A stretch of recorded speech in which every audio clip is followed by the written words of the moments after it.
వచ్చింది ధూమ్ ధామ్ ముచ్చట్లు తీసుకొని. చలో నడువురిగా ముచ్చట్లు షురు చేసుకుందాం.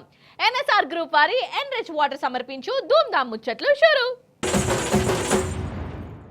అవుగాని ఈ కాలం ఎట్లున్నదల్లా సర్కార్ పని ఏదైనా కావాలంటే బల్ల కిందికి వెళ్ళి చదివియాల్సిందే కదా. అదేనోళ్ళ లంచం చదివియాల్సిందే కదా. అందరు అట్లా ఉంటారు అని అంటలేను కానీ చాలా మంది నాకేంటి నాకేంది సంతకం పెడితే అని అనుకుంటే డిమాండ్ చేస్తారట. అగర్సే లంచం చదివియకుంటే ఈ కాగితం లేదు అని అనుకుంటే తిప్పిస్తారట నోళ్ళ 10 మాటల. నిజమేనా? అయితే ఇంతకాలం గవర్నమెంట్ ఆఫీసర్లే అని అనుకున్నా, ఇప్పుడు జనం దగ్గర లీడర్లు కూడా లంచాలు తీసుకుంటున్నారు కాదల్లా. పాన్రి మీకు ఒక లంచగొండి ఎమ్మెల్యేతోని ములాఖాత్ చేపిస్తా గానీ నడువురి. పనులు అయ్యేదందుకు సంతకాల కోసం గవర్నమెంట్ ఆఫీసర్లే లంచాలు తీసుకుంటారు అనుకున్నాం కదా. అదేందో లంచాలకు సర్కారు కొలువు చేసేటోళ్లకు అవినాభావ సంబంధం ఉన్నట్టే కొడుతుంది. అందరు గురించి అంటలేను, కొందరు గురించే. అయితే సర్కార్ నౌకర్లే కాదు, ఎమ్మెల్యేలు కూడా లంచగుండ్లు అయిపోయారు. ఇక గీనే ఎమ్మెల్యేనే, పేరు జయకిషన్ అట. రాజస్థాన్ రాష్ట్రంలో ఎమ్మెల్యే. అసెంబ్లీలో జనం తరపున మాట్లాడకుండా నోరు మూసుకొని ఉండేదందుకు ఈయన 2.5 కోట్ల రూపాయలు లంచం డిమాండ్ చేసిండట. అరే అవంటే మాట్లాడకుండా ఉండేదందుకు కూడా లంచమే.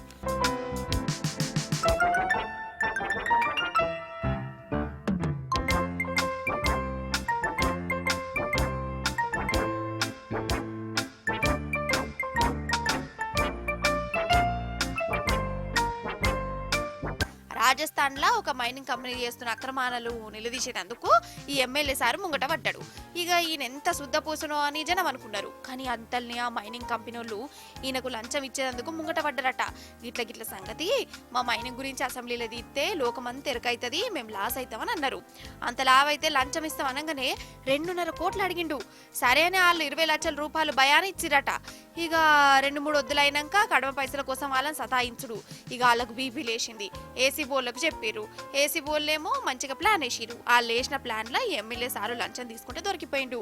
రెడ్ హ్యాండెడ్ గా దొరకబట్టి అరెస్ట్ చేసిరట.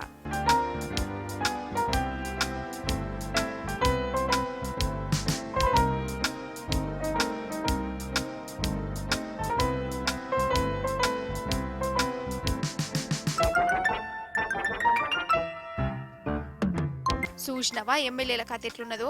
అరే వీళ్ళని గెలిపించింది జనం బాగు కోసం, నియోజకవర్గాన్ని మంచి చేస్తారు, అసెంబ్లీలో గట్టిగా మాట్లాడతారు అని ఓట్లెత్తే వీళ్ళేమో జనం కోసం మాట్లాడకుండా ఉండేదందుకు లంచాలు తీసుకుంటా ఓట్లేసిన జనాలను నిలువూత ముంచబట్టే.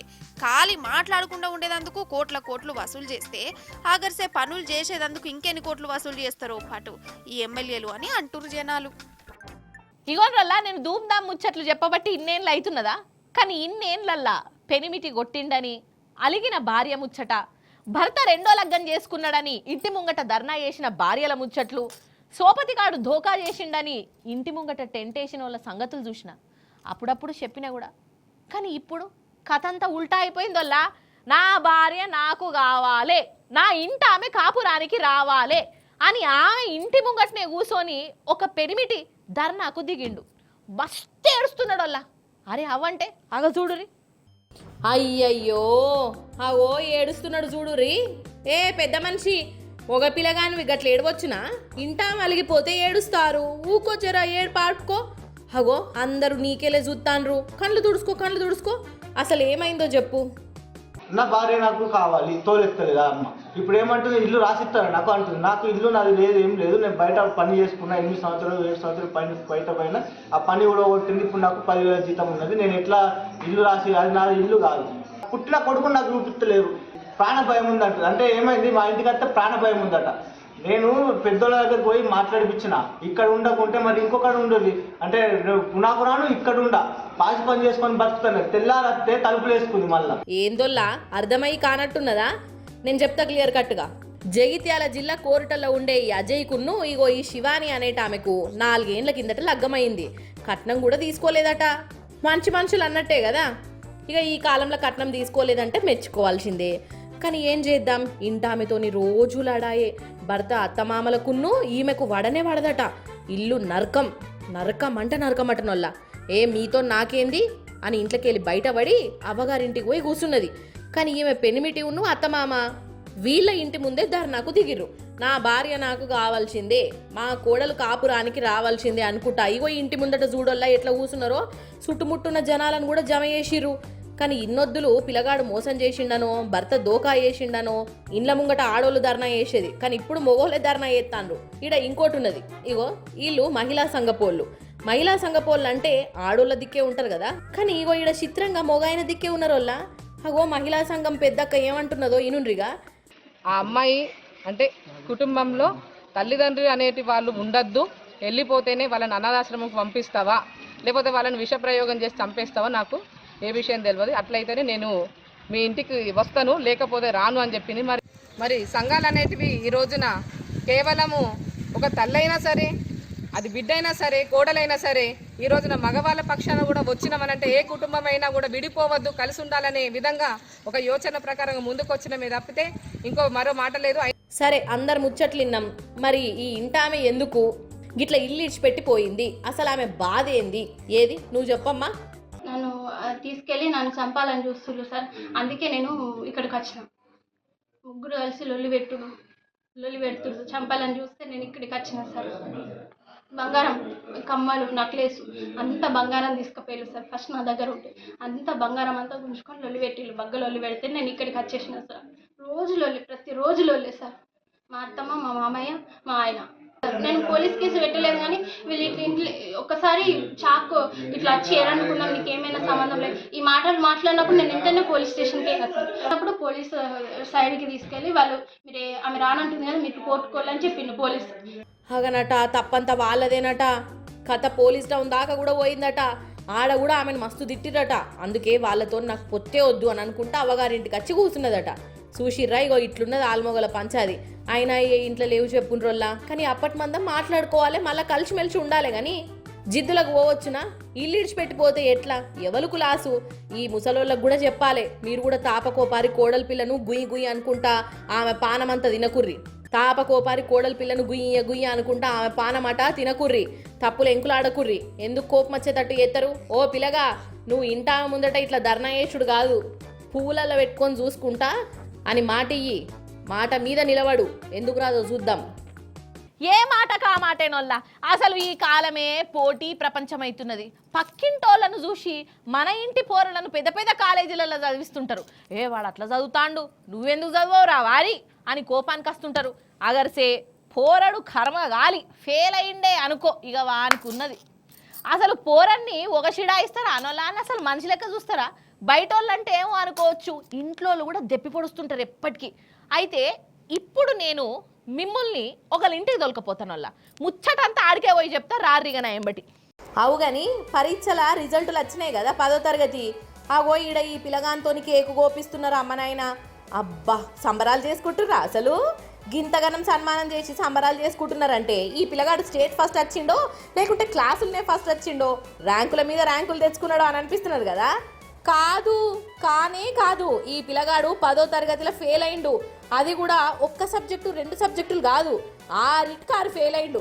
అగో అన్ని సబ్జెక్టులలో తిప్పి కొడితే 625 మార్కులకు చాలా కష్టపడి 200 తెచ్చుకున్నాడు.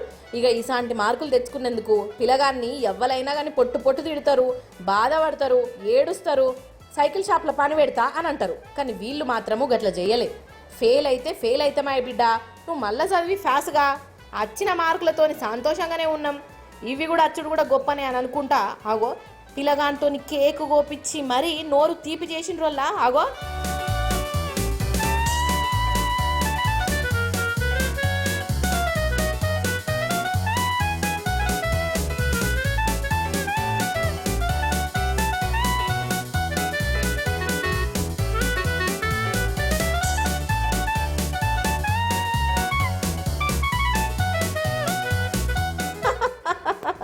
నాకైతే మస్తు నచ్చినాయి వల్ల వీళ్ళ సంబరాలు. మీరేమనుకున్నా మంచిదే. ఎంతసేపు పాస్ కావాలి, ఫస్ట్ రావాలి, కష్టపడి చదివిస్తున్నాం, అందరికంటే ముందు ఉండాలి, పెద్ద కాలేజీలలో సీటు రావాలి, లేకుంటే తొడపాశం పెడతాం, నీ జీవితమే వేస్ట్ అని మస్తు బనాయిస్తుంటారు. కూరలను గోస ఉచ్చుకుంటారు. అంటే వాళ్ళ బాధ వాళ్ళది అనుకోరి. కానీ వీళ్ళు అట్లా కాదోల్లా. మరి అట్లా తిట్టినప్పుడు పిల్లగాని మనసు కూడా బాధపడుతుంది కదా. ఆ బాధలో ఏమైనా వేసుకుంటే ఎట్లా? అసలైతే ఇసోంటి కష్టకాలంలోనే పిల్లలకు అమ్మ నాయన తోడుండాలి, హిమ్మత్ ఇయ్యాలి. అసాంటిది వాళ్ళే తిడితే బాధ ఎవరితో చెప్పుకోవాలి. అందుకే ఈ తల్లిదండ్రులు అందరి లెక్క గాక ఫెయిల్ అయినందుకు కొడుకును ముద్దు చేసిర్రు, దగ్గరికి తీసిర్రు. వచ్చిన మార్కులతోని తృప్తి పడి కొడుకును ఇగో ఇట్లా దిల్కుషి చేసిర్రు. నిజంగా చదువులంటే మార్కులు ర్యాంకులే కాదు అని రుజువు చేసింది కుటుంబం కదా.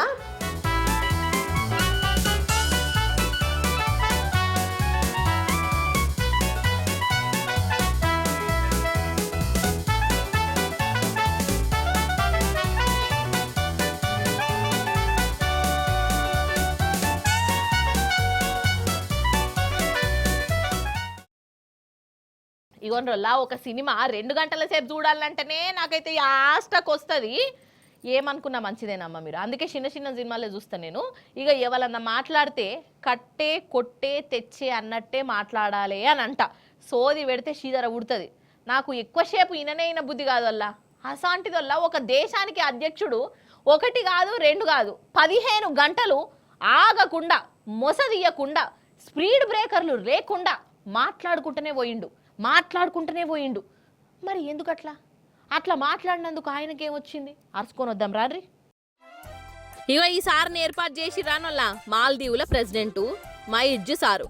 అప్పట్లో మాల్దీవులతోని మనకేదో కీస్లాట్ అయింది కదా, అప్పుడు సారు ఫేమస్ అయ్యిండు. మళ్ళీ మన కాడికి వచ్చి చేతులు కలిపి సారీ అని చెప్పుకొచ్చిండు.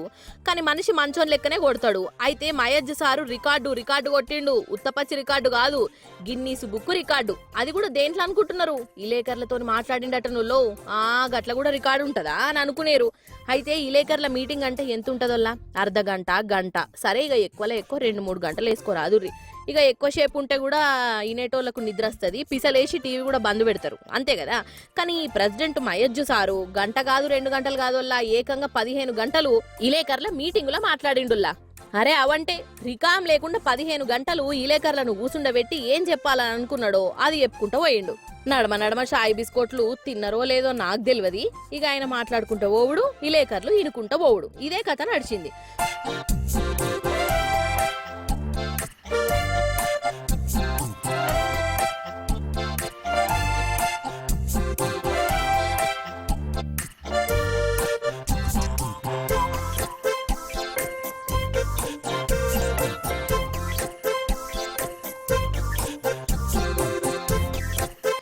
పొద్దుగాలనే ఇలేకర్లను పిలిపించిండట. ఇగో ఇట్లా మీటింగ్ ఉన్నదని. ఇక బరాబర్ 10కి కూసుంటే సారు వారి ముచ్చట్లు ఇగోడు చూడలేదు ఆగోడు చూడలేదు చెప్పుకుంటూనే పోతున్నాడట. సారు చెప్పుడు ఇలేకర్లు రాసుకుంటా పోవుడు. వాళ్ళు రాసుకుంటా పోతుంటే పెన్నులున్న ఇంకొడిచిందట. గాని ఈ మయజ్జు నోరు మాత్రం ఆవుతలేదట. ఇక ఇలేకర్ల బాధ చూడాలే. ఎంత విలేకర్ల మీద పగ ఉంటే మాత్రం ఇన్ని గంటలు కూసుండబెట్టి ఒర్రంగ ముచ్చట పెట్టుడేందిరా నాయనా అని నెత్తి పట్టుకున్నారు. ఎంతైనా రాజకీయం లీడర్లు ఇలేకర్లు మీదికి మాట్లాడుకుంటున్నా గాని లోపల మాత్రం కథ అలాగే ఉంటది కదా.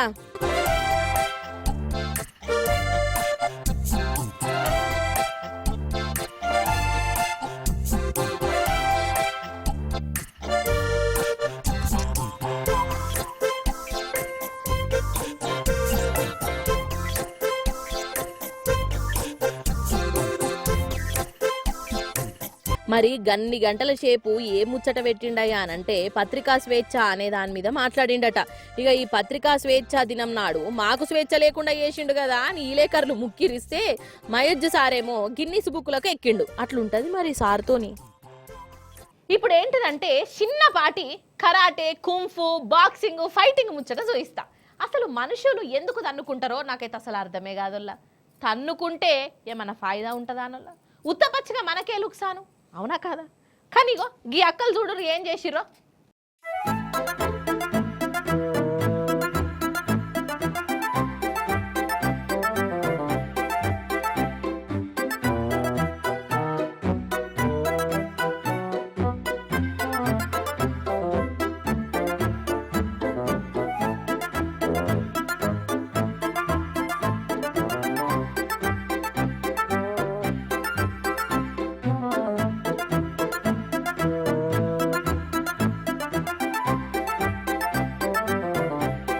రామచంద్ర, ఏంది తన్నుకునుడు, ఏంది కొట్టుకునుడు? వామ్మో జుట్లు జుట్లు పట్టుకుంటున్నారు కదా. ఓ అక్కలు ఎందుకు వచ్చిన తిప్పలా కూసోని మాట్లాడుకోకనట. ఇట్లా కొట్టుకుంటే ఏమొస్తుంది? నా మాట ఇనేతట్టే లేరు గాని వాళ్ళ కోపాలు గట్లున్నాయి మరి. అయితే ఈ కొట్లాట మన కాడ కాదులేండ్రి, గా మధ్యప్రదేశ్ రాష్ట్రంలో ఉన్న గవర్నమెంట్ బళ్ళెనట. ఇగో ఈమెనేమో ఈ స్కూల్కు పెద్ద మేడము అంటే ప్రిన్సిపాలు, ఇక ఇంకో మేడం ఏమో లైబ్రేరియన్ అట. ఏదో పని విషయంలో ఇద్దరి నడుమ మాట పెరిగింది. నీ మాట నేనెందుకు వినాలే అని చిన్న మేడం అంటే, ఎందుకు వినవు అని పెద్ద మేడం. ఖతం ఒకరికొగలు జుట్లు పట్టుకున్నారు, పొట్టు కొట్టుకున్నారు. ఓ గంత మంది ఆపినా ఆగులేదు, కొట్లాట ఆపిర్రు కానీ జుట్లు మాత్రం ఇడిచిపెట్టుకుంటలేరు.